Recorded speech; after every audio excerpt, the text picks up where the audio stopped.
Putri Bramasta dalam suasana hati yang baik. Dalam perjalanan pulang, dia menelepon Randy lagi. Dia mengetahui bahwa Randy telah pergi ke kota tetangga untuk bekerja, dan dia mungkin akan kembali pada malam hari. Putri Bramasta kembali ke rumah dengan gembira. Tidak lama setelah dia memasuki halaman, dia melihat putri kecil duduk di halaman dengan rantai di tangannya sambil menggumamkan sesuatu. Bahkan Momo, yang sedang berlari di sekitar kakinya, tidak bisa menarik perhatiannya. Untuk alasan yang tidak diketahui, Putri Bramasta merasa hatinya sakit saat melihat putri kecil seperti ini. Dia ingin mendekati putri kecil, tetapi dia tidak bisa memaksa dirinya untuk menggerakkan kakinya. Mungkin Momo telah memperhatikan Putri Bramasta. Momo meninggalkan putri kecil dan berlari menuju Putri Bramasta. Itu melingkari dia 2 kali dan kemudian menggonggong dengan lemah.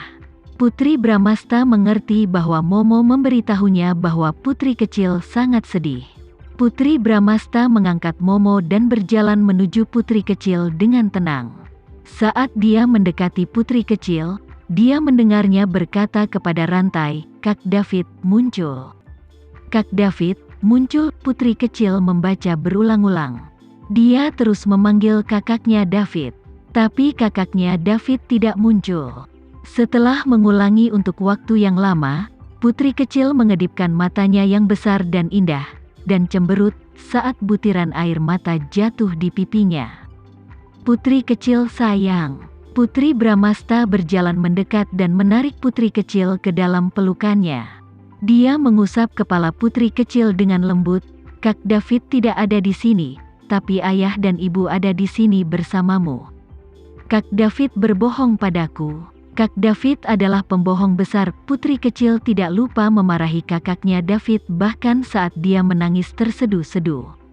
Dia masih ingat ketika kakaknya David memberinya rantai ini. Dia mengatakan kepadanya bahwa dia hanya perlu berteriak, "Kak David, muncullah ke rantai jika dia merindukannya, dan dia akan muncul di sampingnya."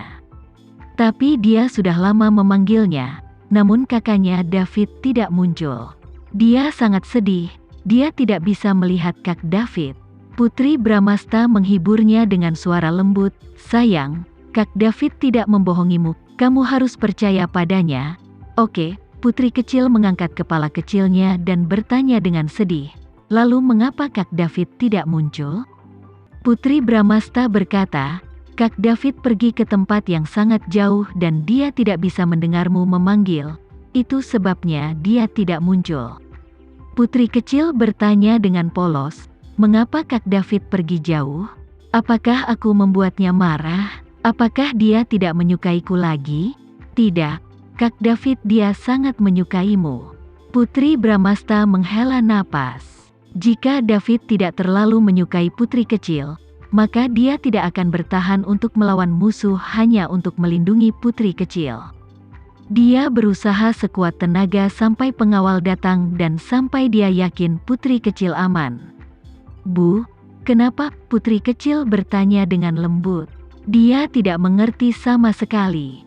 Jika Kak David menyukainya, lalu mengapa dia pergi? Kak David telah berjanji untuk tinggal bersamanya selamanya, melindunginya, dan membantunya mengusir semua orang jahat. "Sayang." Putri Bramasta mengelus kepala putri kecil dan menekan rasa sakit hatinya. Dia mencoba yang terbaik untuk menjelaskan kepada putri kecil, "Sayang, Kak David menunggumu untuk tumbuh segera.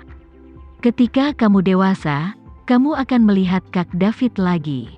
Tapi aku tidak bisa tumbuh dewasa." Putri kecil melakukan apa yang dikatakan ibunya. Dia akan makan lebih banyak saat makan. Tetapi setelah beberapa hari, dia masih anak-anak. Dia tidak tumbuh sama sekali. Jika dia tidak bisa tumbuh dewasa, maka Kak David tidak akan kembali ke sisinya. Ketika dia berpikir bahwa dia tidak akan pernah tumbuh dewasa dan Kak David tidak akan pernah kembali ke sisinya, putri kecil mulai meratap. "Sayang, itu tidak benar. Kamu tumbuh dewasa setiap hari." Putri Bramasta tidak menyangka putrinya begitu tidak sabar. dia ingin tumbuh dewasa hanya dalam beberapa hari. Dia masih anak-anak, bukan tunas. Dia juga tidak bisa tumbuh sesuka hati. Lalu kapan aku akan dewasa? Putri kecil melihat dirinya sendiri dan kemudian menoleh ke ibunya. Apakah aku harus tumbuh setinggi ibu? Kamu hanya perlu tumbuh hingga 16 tahun. Saat itu, kamu akan menjadi gadis besar, dan Kak David akan kembali padamu.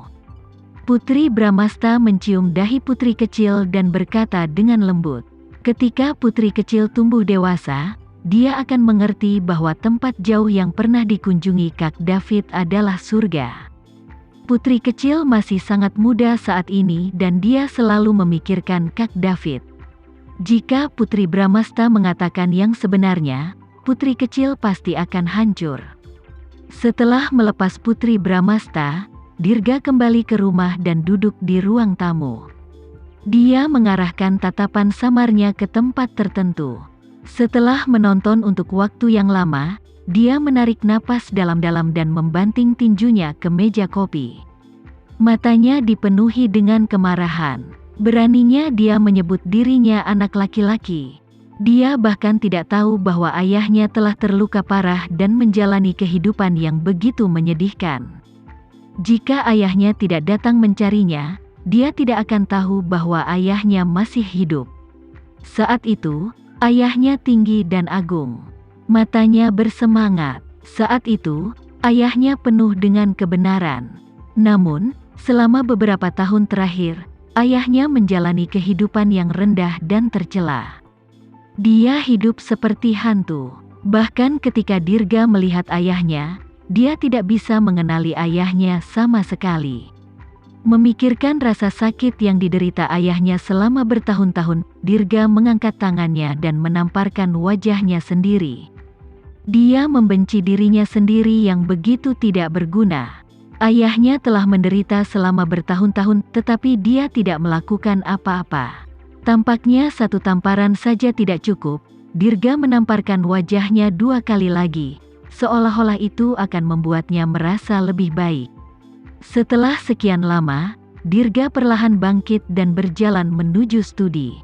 Dia tiba di pintu, tepat ketika dia akan berbalik gagang pintu, dia berhenti tiba-tiba. Dia mengangkat kepalanya dan menarik napas dalam-dalam, berusaha keras untuk tenang sampai dia merasa siap menghadapi orang di ruang kerja dengan damai. Kemudian baru dia memutar kenop pintu. Begitu dia membuka pintu, matanya beralih ke bagian depan meja di ruang kerja. Di depan mejanya, ada seorang pria yang rambutnya memutih. Dia memiliki bekas luka bakar yang mengerikan di wajahnya. Luka di wajahnya sangat parah sampai-sampai dia tidak bisa dikenali. Tidak hanya wajahnya terbakar, punggungnya bungkuk dan dia kurus. Dia tampak seperti berusia 80-an dan telah melalui banyak kesulitan dalam hidup. Namun, dia bahkan belum berusia 60 tahun. Waktu telah meninggalkan terlalu banyak tanda di tubuhnya dan membuatnya terlihat puluhan tahun lebih tua. Ayah itu hanya sebuah kata sederhana, namun butuh seluruh energi Dirga untuk mengatakannya. Namun, dia tidak mendapat tanggapan dari lelaki tua itu. Orang tua itu menatap layar komputer, dan dia hanya mengedipkan matanya setelah beberapa saat. Dirga tidak memanggilnya lagi. Sebaliknya, dia perlahan berjalan ke sampingnya dan melihat ke layar komputer di atas meja. Setiap gerakan dan ekspresi Putri Bramasta ditampilkan layar tampilan yang diputar ulang. Sebelum Putri Bramasta tiba, Dirga telah memasang kamera pengintai di ruang tamu untuk merekamnya sehingga ayahnya dapat mengawasinya saat dia merindukannya. Setelah menemani Hendra selama beberapa waktu, Dirga menekan rasa sakit di hatinya dan berkata, "Ayah, kamu sudah lama menonton. Mari kita istirahat dulu dan melanjutkan nanti." Putri Bramasta adalah putriku. Hendra tidak menyadari Dirga. Dia menunjuk ke arah Putri Bramasta di layar tampilan dan berkata sambil tersenyum, "Lihat, matanya mirip ibunya, tapi alisnya terlihat seperti milikku." Bukan hanya alisnya, dia juga mirip denganmu." Dirga tersenyum tak berdaya dan bermain bersama. Putri Bramasta lahir dan besar di keluarga Bramasta. Ayah mereka tidak pernah bisa menggendong Putri Bramasta sejak hari dia dilahirkan. Hendra tidak menyaksikan kelahirannya atau melihatnya tumbuh dewasa. Dia dibawa ke dunia ini oleh satu cinta sejatinya. Dia dan ibunya telah banyak menderita selama bertahun-tahun, jadi tentu saja rasa bersalahnya terhadapnya akan lebih dari itu terhadap Dirga. Saat keduanya berbicara, air mata mengalir dari sudut mata Hendra, setetes demi setetes, mengaburkan pandangannya.